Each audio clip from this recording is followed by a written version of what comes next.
ముందు కాలర్ రెడీగా ఉన్నారు, కాలర్తో మాట్లాడదాం. హలో హలో, నమస్తే అండి. నమస్తే సార్, మీ పేరు ఎక్కడి నుంచి కాల్ చేస్తున్నారు? జంగిడి వెంకటేష్, సికింద్రాబాద్ నుంచి. జంగిడి వెంకటేష్ గారు ఎలా ఉన్నారు సార్? బాగున్నాండి, బాగున్నారా? బాగున్నాం సార్, మేము కూడా. ఈ రోజు మనతో పాటు లైవ్ లో ఉన్నారండి డాక్టర్ శ్రీకాంత్ గారు ఉన్నారు, చిల్డ్రన్ స్పెషలిస్ట్. సో మీకు చిల్డ్రన్స్ సంబంధించి ఏమైనా డౌట్స్ ఉంటే మాట్లాడొచ్చు. నమస్తే వెంకటేష్ గారు, చెప్పండి. సార్ నమస్తే సార్, బాగున్నా సార్? బాగున్నాం, మీరు బాగున్నారా? చెప్పండి. బాగున్నా సార్. సార్ ఏంటో సార్, ఈ చిన్న పిల్లలు మా 4 years ఉన్నారు. ఓకే. 4 years అబ్బాయి సరిగ్గా ఫుడ్ తీసుకోండి ఎక్కువ. ఓకే. పిల్లలు చాలా తక్కువ తీసుకుంటాడు ఫుడ్, ఆకలి అయినా కానీ సరే తీసుకోడు. సో దానికి ఏంటి అంటే ఎక్కువ ఫుడ్ తీసుకోవాలంటే ఎట్లాంటి జాగ్రత్తలు తీసుకుంటే బాగుంటుంది, కొంచెం సజెస్ట్ చేస్తే బాగుంటుంది. అంటే మీరు బాబు సరిగ్గా తినట్లేదు అంటున్నారు కదా, ఇటువంటి చిప్స్ కానీ జంక్ ఫుడ్ కానీ అటువంటి ఫస్ట్ అవాయిడ్ చేయాలండి. అటువంటి ఏమన్నా బాబు తీసుకుని, ఎందుకంటే పిల్లలు చాలా మటుకు దానికి అట్రాక్ట్ అవుతూ ఉంటారు. ఫస్ట్ ఒకవేళ అది తీసుకున్నట్టయితే ఏంటంటే కడుపులో కొంచెం నలతకు కానీ గ్యాస్ ఎక్కువైపోయి వాళ్ళ కడుపు అంతా నిండినట్టు అయిపోయి సరిగ్గా తీసుకోరు. సో ఫస్ట్ అవి మనం మెల్లగా తగ్గించేసి మనం ఏదైతే ఇంట్లో మనం చేసుకునేటి వాళ్ళకి ఇష్టంగా ఏదైతే తింటారో అది కొంచెం కొంచెం వాళ్ళకి అలవాటు చేయాలి.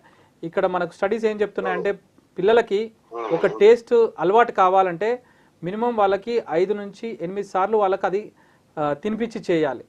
చాలామంది ఎందుకంటే వాళ్ళకు టంగ్ మీద చాలా టేస్ట్ బడ్స్ ఎక్కువగా ఉంటాయి. ఆ టేస్ట్ బడ్స్ ఎక్కువగా ఉండడం వల్ల ఫస్ట్ టైం పట్టినప్పుడు వాళ్ళకి టేస్ట్ అదంతా నచ్చకపోవచ్చు.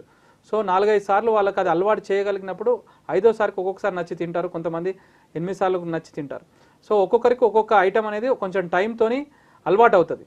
సో మనం ఏది ఇచ్చినా కూడా ఫస్ట్ కొంచెం దాన్ని మెత్తగా చేసి దాన్ని ఒకసారి ఇచ్చినప్పుడు చాలామంది ఏంటంటే తొందరగా తినరు. సో దాన్ని 2-3 సార్లు దాన్ని పట్టించినప్పుడు ఒక్కొక్కసారి వాళ్ళకి ఇష్టమై తింటూ ఉంటారు. మామూలుగా మంచిగా ఎనర్జీ డెన్స్ అంటే మామూలుగా మనం ఏం చేయొచ్చు అంటే ఈ కాజు కానీ లేకపోతే బాదం కానీ వాటిని పొడిలాగా చేసి రైస్లలో కలిపి తినిపించడం. సో దానివల్ల ప్రోటీన్స్ కానీ వాళ్ళకి కావాల్సిన పదార్థాలు కానీ అన్నీ కరెక్ట్ మోతాదులో వస్తూ ఉంటాయి. సో ఆకుకూరలు కూడా చాలామంది ఆకుకూరలలో ఐరన్ ఎక్కువ ఉంటుంది, అది తినడం వల్ల వాళ్ళకి ఆకలి ఎక్కువ పెరుగుతుంది. బెల్లం కూడా పౌడర్ లాగా చేసి పాలల్లో కలపడం కానీ లేకపోతే మనం ఇచ్చే దేంట్లో కలపడం కానీ చేయాలి. చాలామంది ఏం చేస్తారంటే ఆకుకూరలు తినరు, తీసేస్తూ ఉంటారు అని అంటారు. దానికి మనం చెప్పే ఒక మంచి రెమెడీ ఏంటంటే ఆకుకూరలను పేస్ట్ లాగా చేసి పుదీనా రైస్ లాగా పాలక్ రైస్ లాగా కొంచెం నెయ్యి కలిపి అట్లా తినిపించడం వల్ల వాళ్ళు టేస్టీగా ఫీల్ అవుతారు, తర్వాత తింటూ ఉంటారు. ఏదైనా ఫస్ట్ వాళ్ళకు అలవాటు కావడానికి కొంచెం టైం పడుతుంది, దాన్ని ఎక్కువ సార్లు పట్టించడం వల్ల వాళ్ళు నచ్చే అవకాశం ఉంటుంది. ఓకే, అంటే అతనికి ఎక్కువ ఏంటంటే ఫ్రూట్స్ ఎక్కువ తింటాడు కానీ ఫ్రూట్స్ అనేది తింటే సరిపోదు కదా మామూలుగా. అవును ఫ్రూట్స్ తో పాటు రైస్ కందిపప్పు, తర్వాత క్యారెట్, ఆలూ కర్రీ, ఇవన్నీ కూడా కొంచెం మనం ఏంటంటే దాన్ని పేస్ట్ లాగా చేసి దానిలో కలిపించి కొంచెం తినిపిస్తూ ఉండాలి. సో మామూలుగా బ్యాలెన్స్ డైట్ అంటారు. దాన్ని ఏం చేస్తామనంటే రైస్లో కార్బోహైడ్రేట్స్ ఉంటాయి, దానికి సంబంధించిన ప్రోటీన్స్, పప్పులో ప్రోటీన్స్ ఉంటాయి, తర్వాత కొంచెం నెయ్యి, గీ, ఫ్యాట్ ఉంటుంది. సో ఇవన్నీ కలిపి తినిపించడం వల్ల వాళ్ళకి అన్ని పోషకాలు వస్తూ ఉంటాయి. అవన్నీ కూడా వాళ్ళు అలవాటు చేసుకొని తింటూ ఉంటారు అన్నట్టు. సో మనం ఏంటంటే ఎక్కువ ఐరన్ ఉండేటి ఎక్కువ ఇస్తే వాళ్ళకి ఏంటంటే వాళ్ళకు ఆకలి అనేది ఎక్కువ పెరుగుతుంది. ఐరన్ ఉన్న పదార్థాలు అంటే ఎక్కువ మనం బెల్లం కానీ లేకపోతే ఆకుకూరలు కానీ ఎక్కువ ఇస్తూ ఉండాలి వాళ్ళకి. సో ఆకుకూరలు ఎట్లా ఇవ్వాలనేది నేను మీకు ముందు చెప్పినట్టుగా వాటిని పేస్ట్ లాగా చేసి పుదీనా రైస్, పాలక్ రైస్ అట్లా చేసి తినిపిస్తూ ఉండాలి.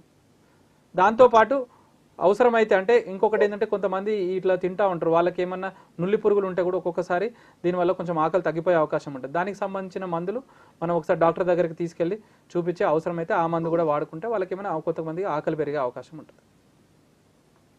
ఓకే, వెయిట్ కూడా తక్కువ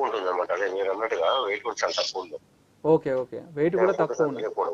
అదే దాని అంటే మనం ఇప్పుడు మీరు డాక్టర్ దగ్గర తీసుకొచ్చినారనుకోండి, సో దాన్ని బట్టి తను వెయిట్కి, తన ఏజ్కి ఎంత వెయిట్ ఉన్నాడు, ఎంత హైట్ ఉన్నాడు దానికి తీసుకొని మనం దానికి సంబంధించిన ఒక డైట్ చార్ట్ ఇవ్వగలుగుతాము. సో మీరు వీలైతే మీ యొక్క మనవడిని వీలైతే ఒకసారి దగ్గరలో ఉన్న డాక్టర్కి చూపిస్తే తను ఏజ్కి తగ్గట్టుగా వెయిట్ ఉన్నాడా లేదా, హైట్ ఉన్నాడా లేదా అవన్నీ చూసుకొని దానికి సంబంధించిన డైటరీ రికమెండేషన్స్ అనేది చేస్తే డెఫినెట్గా బాబు మంచి వెయిట్ కానీ హైట్ కానీ గెయిన్ అయ్యే అవకాశాలు ఉంటాయి.